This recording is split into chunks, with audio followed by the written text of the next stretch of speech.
Hello दोस्तों, कैसे हो आप सब। उम्मीद करते हैं दोस्तों अच्छे होंगे, स्वस्थ होंगे और अपने जीवन में व्यस्त होंगे। दोस्तों, आज आपको साथ मैं जो गुफ्तगू करने वाला हूँ वो है Supreme Court of India recruitment cell से वैकेंसी आई है। इसके बारे में, इस वैकेंसी का पूरा विस्तार से, इस वैकेंसी की एजुकेशनल क्वालिफिकेशन, ये वैकेंसी का स्टेटस क्या है, इसकी प्रक्रिया क्या है, इसका आप आवेदन कहाँ जाके करोगे, कहाँ से इसके पीडीएफ को डाउनलोड करोगे, और भी अन्य बहुत सारे मुद्दे हैं इस वैकेंसी से जुड़े हुए। तो दोस्तों, आप जुड़े रहिएगा और विस्तार से इस पूरे विज्ञापन को मैं आपके सामने प्रस्तुत करूंगा। तो चलिए दोस्तों, देखते हैं सुप्रीम कोर्ट ऑफ इंडिया से जो रिक्रूटमेंट सेल से जो वैकेंसी आई है उसके बारे में जानकारी लेते हैं। दोस्तों, जैसा कि मैंने आपको बताया, Supreme Court of India recruitment cell से वैकेंसी आई है जिसका विज्ञापन संख्या number file 21 LC oblique 2025 dash Supreme Court in bracket RC New Delhi dated January 10 2025। Engagement of law clerk cum research associate on short term contractual assignment. दोस्तों, ये जो vacancy है, जिन्होंने वकालत कर रखा है और थोड़ा सा दोस्तों छात्र के लिए जो फाइनल ईयर में है उनके लिए भी कुछ थोड़ी सी पॉइंट्स है जिसके बारे में आप जरूर सुनिएगा, इसलिए पूरे विज्ञापन को आप जरूर देखिए। दोस्तों, online application are invite in term of scheme of engaging law clerk cum research associate, law clerk and research associate on short-term contractual assignment in the Supreme Court of India, January 2025, for preparation of a panel of approximate 90 candidates for engagement as a law clerk come research associate. Total 90 ऐसे candidate चाहिए जो law clerk cum research associate के तौर पद पर वो कार्य करेंगे अपने असाइनमेंट के लिए।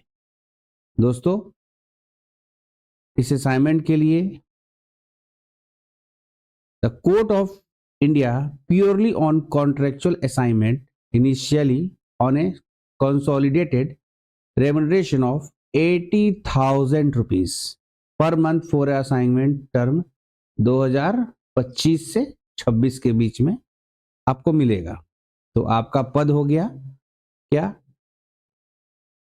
ओवरऑल समझिए, law clerk cum research associate का है, आपका 2025 से 26 के टर्म के लिए है, जिसमें आपको मेहनताना 80,000 रुपया पर मंथ मिलने जा रहा है। ऐसे 90 कैंडिडेट का selection supreme Court of India को करना है। ठीक है दोस्तों, अब आगे बढ़ते हैं।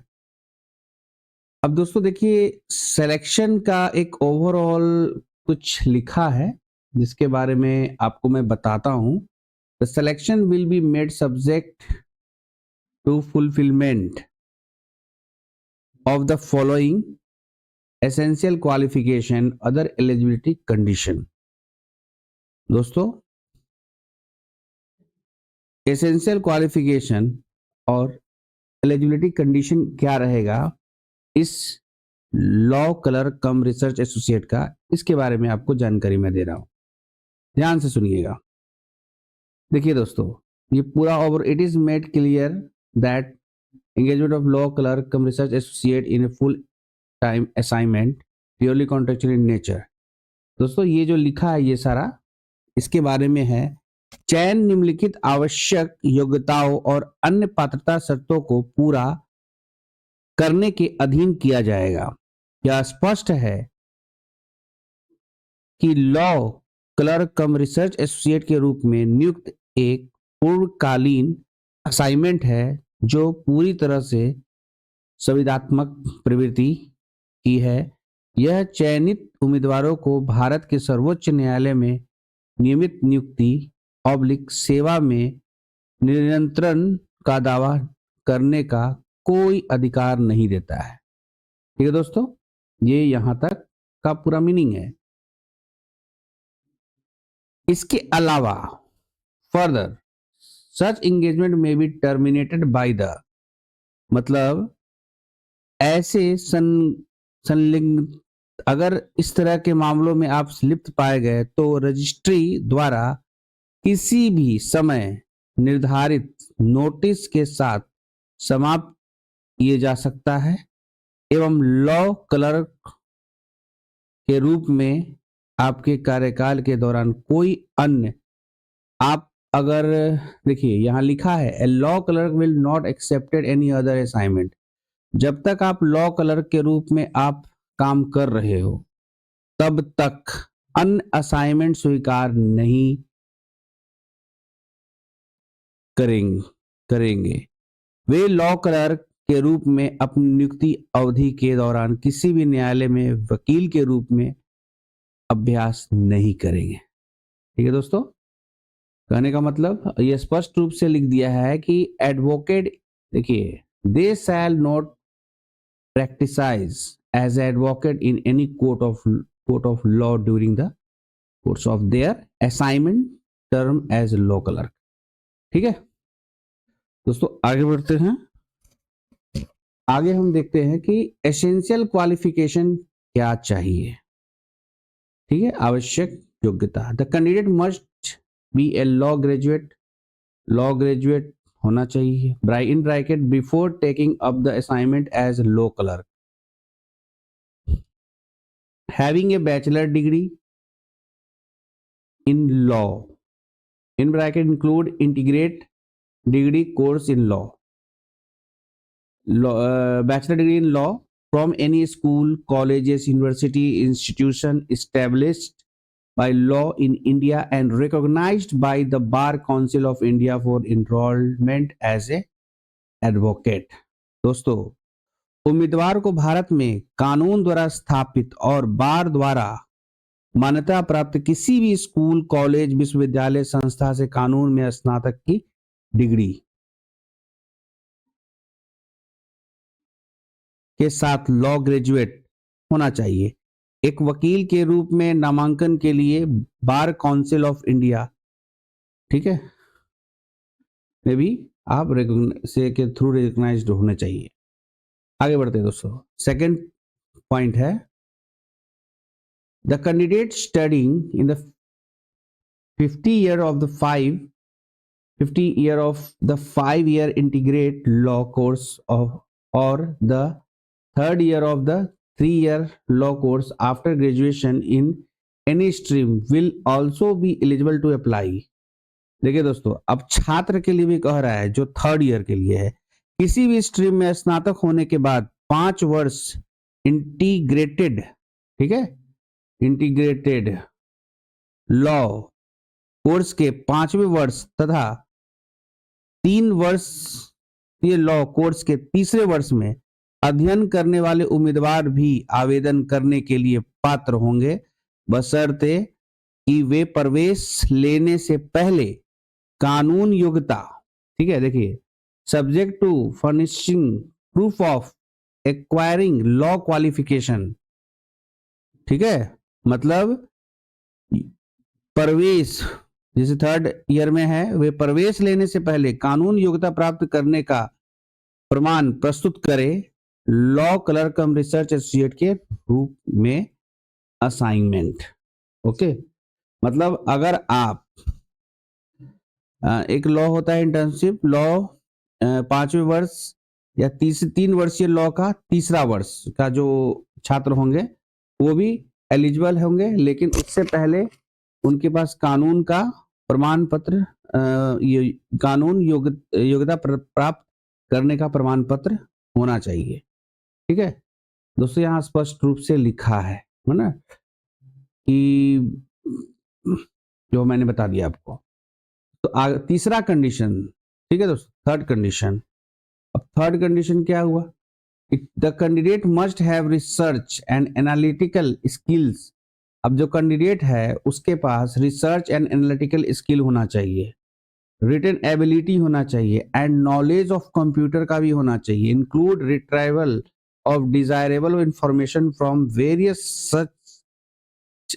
Search engines and processes such as ESCR, Manupatra, SCC, online, Lexis Nexis and Westlaw etc। इन सभी के बारे में उनको एक जानकारी होना चाहिए। ओवरऑल ये तीनों कंडीशन जो फुलफिलमेंट जो भी करेगा तो उनके लिए ये फॉर्म भरना आसान है। ठीक है, अब देखिए age limit.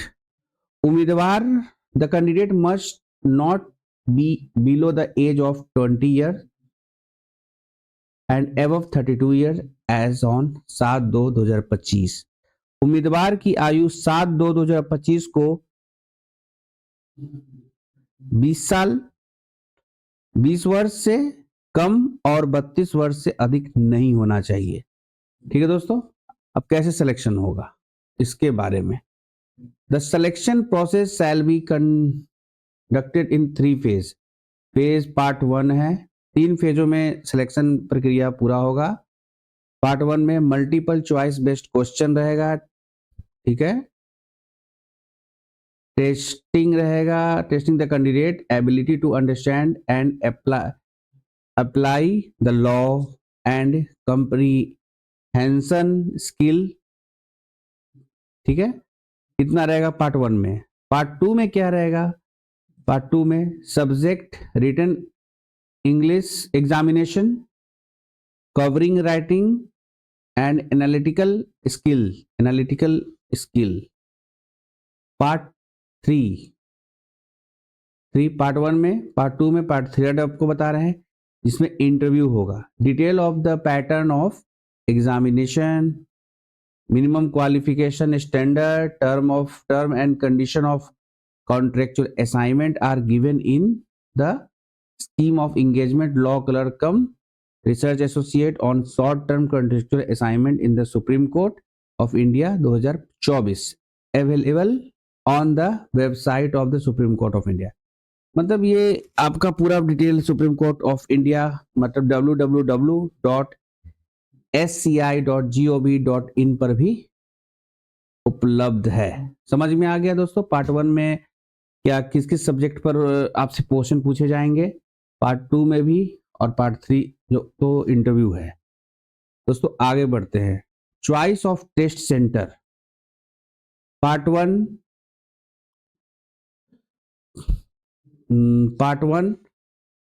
And part 2, part 1 and part 2 shall be conducted on the same day. एक ही दिन में पार्ट 1 पार्ट 2 हो जाएगा इन 2 session at 23 cities across India. अब देखिए ये पार्ट 1 और जो पार्ट 2 है ये आपका एक ही दिन हो जाएगा, टोटल 23 सिटीज में होगा। अब ये कौन कौन सिटीज हैं इसके बारे में आपको जानकारी पता होना चाहिए। Ahmedabad, Ambala, Bangalore, Bhopal, Bhubaneswar, Chennai, Dehradun, Delhi, Guwahati, Hyderabad, Imphal, Jodhpur, Kolkata, Lucknow, Mumbai, Nagpur, Patna, Poona, Raipur, Ranchi, Srinagar, Thiruvananthapuram and Visakhapatnam. A break shall be provided to candidates between the conducting of the part 1 and part 2। तो दोस्तों समझे, मतलब आपको पार्ट 1 एंड पार्ट 2 के बीच में एग्जामिनेशन में थोड़ा सा ब्रेक आपको प्रोवाइड किया जाएगा। The number of the test, ठीक है, the number of the test centres may be increase and decrease subject to the number of, मतलब नंबर ऑफ जो टेस्ट सेंटर है ना वो इंक्रीज और डिक्रीज कर सकता है, subject to the number of application, कितना एप्लीकेंट इसको अप्लाई करते हैं, रिसीव, कितना एप्लीकेशन जब रिसीव होगा उस बेसिस पर, and as per direction of honourable chief justice of India या द कमिटी ऑफ ऑनरेबल जज ऑन लॉ क्लर्क। ठीक है, आगे बढ़ते हैं दोस्तों।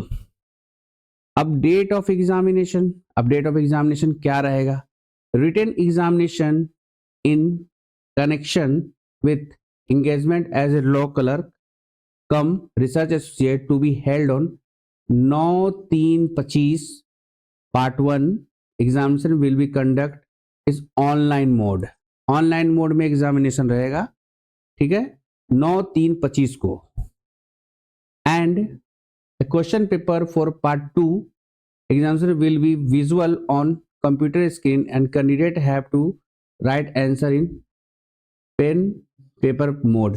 मतलब जो आपका सेकंड पेपर जो होगा उसमें आपको कंप्यूटर पे क्वेश्चन मिलेगा और आपको पेपर मिलेगा, आप उस पेपर पे आप पेन से आंसर लिखो। ठीक है दोस्तों, इस पूरे का मतलब यही है। आगे बढ़ते हैं।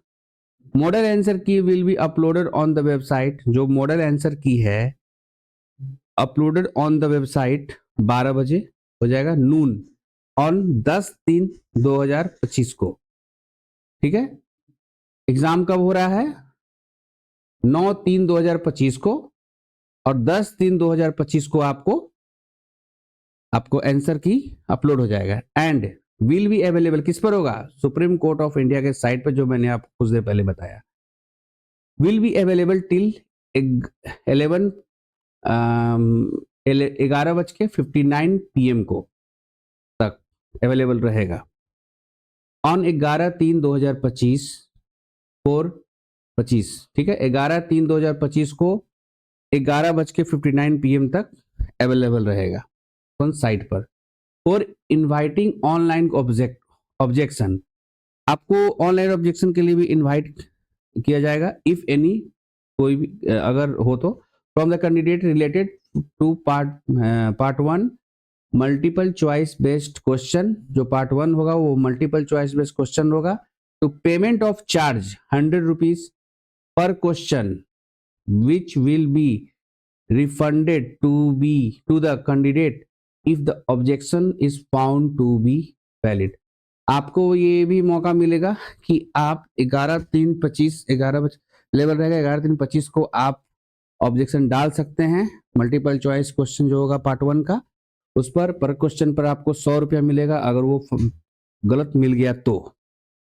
ठीक है, अगर आपको आपत्ति हुआ, आपत्ति पाए जाने उस बात को वापस कर दिया जाएगा। ठीक है, यदि कोई हो तो प्रति प्रश्न 100 रुपए की दर से शुल्क का भुगतान करना होगा, जो आपत्ति पाए जाने के उम्मीदवार को वापस कर दिया जाएगा। ओके, ठीक है, मतलब बहुविकल्पिक आधारित प्रश्न से संबंधित उम्मीदवारों से ऑनलाइन आपत्ति आमंत्रित कर रहा है। मतलब पार्ट 1 जो मल्टीपल चॉइस क्वेश्चन होगा ना, उस पर कैंडिडेट से आपत्ति अगर है तो आप आपत्ति कीजिए, और प्रति प्रश्न 100 रुपए की दर से आपको उम्मीदवार को वापस कर दिया जाएगा। ठीक है दोस्तों, अब आगे बढ़ते हैं। बहुत अच्छा क्लेरिफिकेशन किया है। Registration of the application and payment of fee, इसके बारे में, eligible candidate are required for apply online for which the link will be provided through supreme court website. अब देखिए, जो एलिजिबल कैंडिडेट है उसके पास जो आपका रजिस्ट्रेशन प्रोसेस है वो www.sci.gov.in supreme Court of India के वेबसाइट पर उपलब्ध रहेगा, जो आप रजिस्ट्रेशन कर सकते हैं, जिसको हम सबसे लास्ट में देखेंगे कैसे रजिस्ट्रेशन किया जाता है। और the application will be accepted through online registration only, मतलब ऑनलाइन ही रजिस्ट्रेशन एक्सेप्टेड है, which is to be start from 14/1/25, 14/1/25 से ऑनलाइन रजिस्ट्रेशन स्टार्ट है। Candidate will be required to pay application / test fee 500 500 rupees रखा गया है, plus bank charge if applicable through online mode only. Fee shall not be accepted in any other mode, दूसरे किसी माध्यम से fees acceptable नहीं है, ठीक है। नो पोस्टल एप्लीकेशन, कोई भी पोस्टल एप्लीकेशन मत कीजिएगा। शैल बी एक्सेप्टेड, कोई भी पोस्टल एप्लीकेशन एक्सेप्टेड नहीं होगा।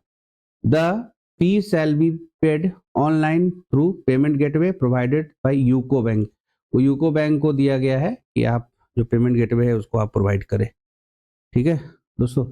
अब आगे बढ़ते हैं कि closing date of online application, the starting date of online registration of application 14/1/25 को है and last date there of 7/2/2025 को 23:55 आवर्स, ठीक है दोस्तों, ध्यान रखिएगा इस चीज को।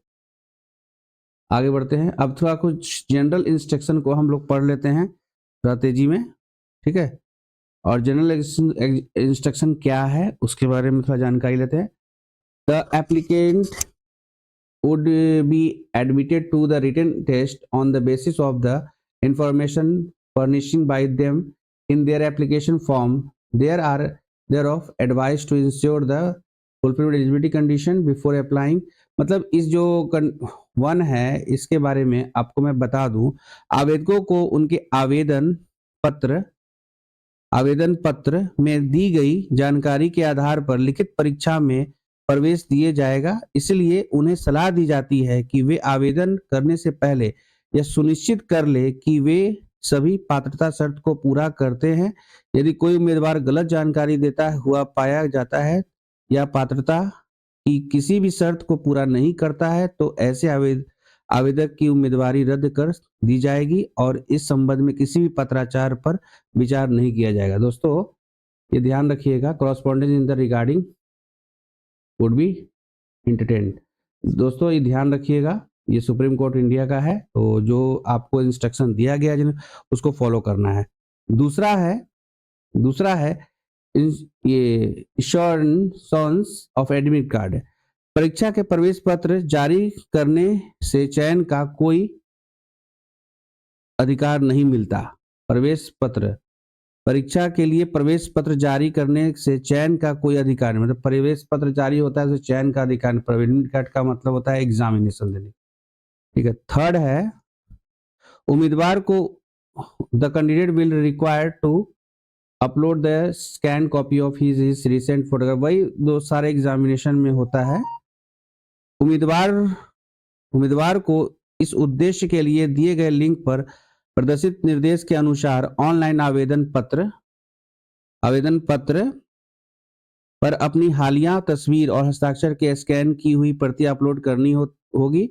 उम्मीदवारों को आवेदन पत्र को अंतिम रूप से जमा करने से पहले यह सुनिश्चित लेना चाहिए कि ऑनलाइन आवेदन पत्र में भरे हुए विवरण सभी प्रकार के से सही है।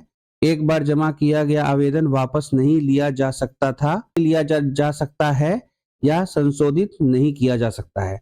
अगर आप मतलब एक बार फाइनल सबमिशन कर दीजिएगा तो आपको दोबारा मौका नहीं मिलेगा उसको मॉडिफिकेशन करने के लिए। अब चौथा नंबर का देखते हैं, उम्मीदवारों को आवेदन में आवश्यक डेटा भरना। The candidate should fill up the required data for application and make online fee payment to according with the instruction display on the link provide for the purpose. उम्मीदवार को आवेदन में आवश्यक डेटा भरना चाहिए और इस उद्देश्य के लिए दिए गए लिंक पर प्रदर्शित निर्देश के अनुसार ऑनलाइन शुल्क भुगतान करना चाहिए। ठीक है दोस्तों, चौथा पॉइंट हो गया। आइए पांचवा देखते हैं।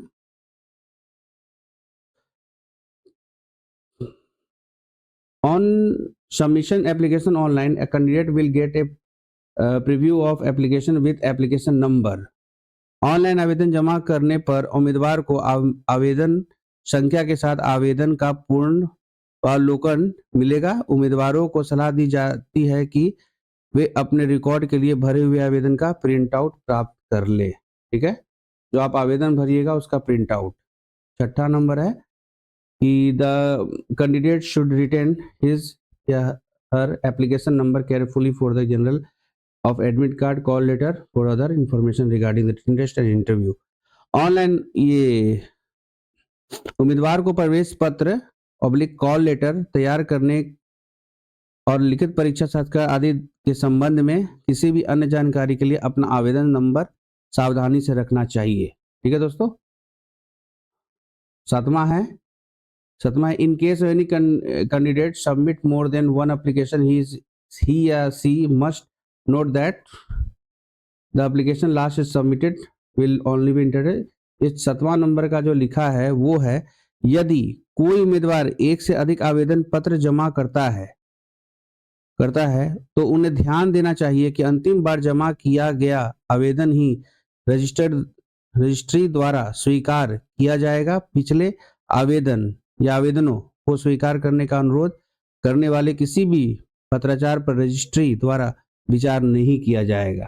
ठीक है दोस्तों। No correspondence request to accept previous application will be entertain by the registry. दोस्तों 8वां है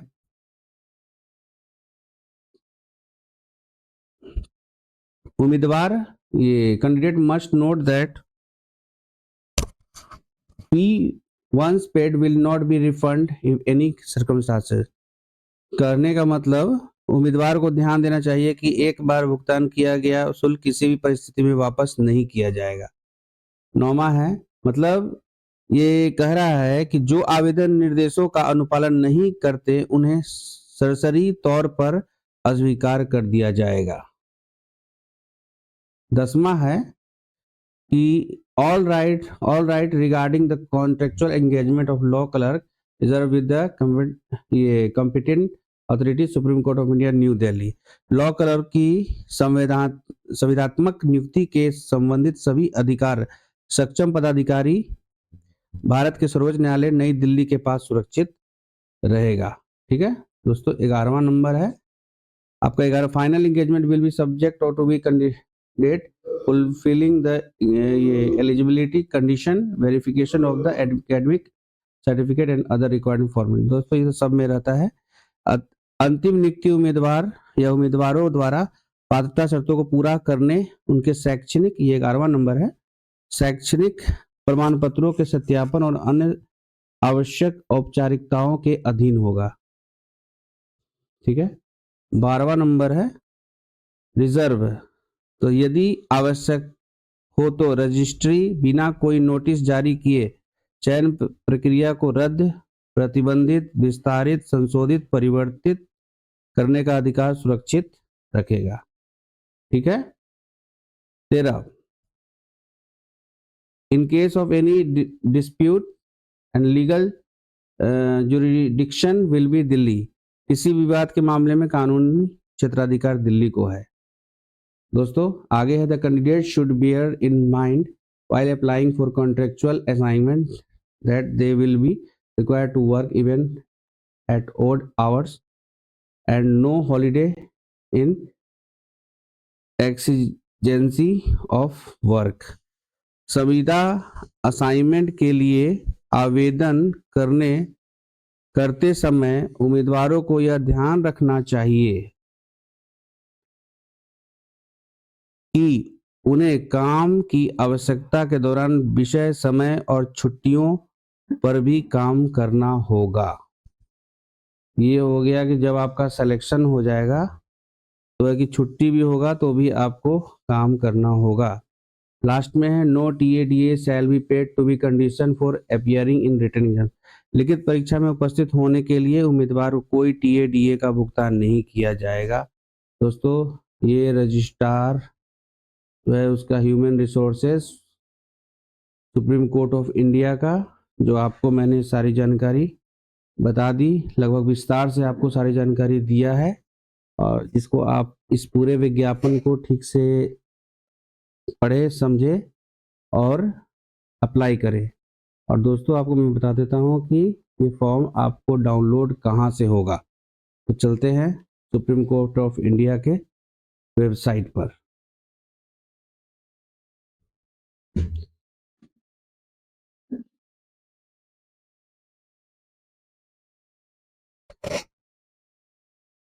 देखिए www.sci.gov.in और देखिए सुप्रीम कोर्ट ऑफ इंडिया का साइट खुल गया और यहाँ पे आप जाकर नोटिस में जाएंगे। नोटिस में जाकर दोस्तों रिक्रूटमेंट पे जाएंगे और यहाँ से आप जो पहला है online application for registration for engagement of law clerk cum research associate on short term contractual basis 2025 से 26 का पीडीएफ आप यहाँ से डाउनलोड कर सकते हैं। ठीक है दोस्तों, और पीडीएफ डाउनलोड कर लीजिए और यहीं से आपको ये भी पता चलेगा कि यहाँ से आप ऑनलाइन आवेदन कैसे कीजिएगा। जो पीडीएफ मैंने डाउनलोड किया यहाँ पर इस जगह पर, तो यहाँ से मैंने जो डाउनलोड किया तो ये पेज खुला। अब इस पेज पर आपको जो लिंक दिया गया है इस पर क्लिक करना है। अब क्लिक करने के बाद आप यहाँ से एडवर्टाइजमेंट को डाउनलोड कर लीजिए, रीड कर लीजिए। इंस्ट्रक्शन भी दिया गया है और जो ऑलरेडी रजिस्टर्ड है, जो अभी रजिस्टर्ड करेंगे वो यहाँ पे चौथा नंबर पर क्लिक करेंगे। ठीक है, और देखिए आपका रजिस्ट्रेशन खुल रहा है। आप बी केयरफुली सारे रजिस्ट्रेशन का फॉर्म पढ़िए। कॉन्ट्रेक्चुअल जॉब अप्लाइड फॉर, आप लोअर कलर कम रिसर्च एसोसिएट का भरेंगे, पिन कोड भरेंगे, कैंडिडेट एंड एप्लीकेशन का फुल नाम भरेंगे, mobile number, confirm mobile number, alternate mobile number, email address and confirm email address को डालेंगे और ओटीपी जनरेट होगा। उस ओटीपी को डालते ही आपका रजिस्ट्रेशन कंप्लीट हो जाएगा। यहाँ पे डिक्लेरेशन कर दीजिएगा, कैप्चा कोड डाल दीजिएगा, आपका रजिस्ट्रेशन कंप्लीट हो जाएगा। दोस्तों देख लीजिए ऑलरेडी यहाँ पे लिखा हुआ है स्टार्टिंग डेट ऑफ एप्लीकेशन 14/01/2025 वो शुरू हुआ है और last date of online submission 7/2/2025 को 11:55 PM तक आपका हो सकता है रजिस्ट्रेशन। उसके बाद ये नहीं होगा। तो दोस्तों जो भी वकालत के छात्र हैं लास्ट ईयर के, जो 5 साल के वकालत कर रहे हैं उनका लास्ट ईयर, जिनके पास कानून का प्रमाण पत्र है अपना आवेदन करने से पहले, और जो 3 साल के लास्ट ईयर में हैं वो भी अप्लाई कर सकते हैं, और जो वकालत किए हुए हैं वो भी उनको तो अप्लाई करना ही चाहिए। दोस्तों मैंने आपको सारी जानकारी पूरे डिटेल में दे दी है। साइट पर जाएं, एडवर्टाइजमेंट को डाउनलोड करें, उस पूरे विज्ञापन को पूरा डिटेल से पढ़ें और पढ़ने के बाद इसको आप जल्द से जल्द अप्लाई कर दें। और क्योंकि 14 तारीख से ये अप्लाई करना था, आज 15 तारीख है, तो आपको अप्लाई करना शुरू कर देना चाहिए। दोस्तों आज मैं इसको अप्लाई, जो बच्चे अप्लाई कर दिए हैं वो रजिस्ट्रेशन कर दिए हैं, उनके लिए तो बहुत अच्छा है। लेकिन जो नहीं किए हैं वो, अगर ये वीडियो वहाँ तक पहुँचे अगर, तो जल्द से जल्द इसको अप्लाई करें, अंतिम समय का इंतजार ना करें। ठीक है दोस्तों, जय हिंद दोस्तों।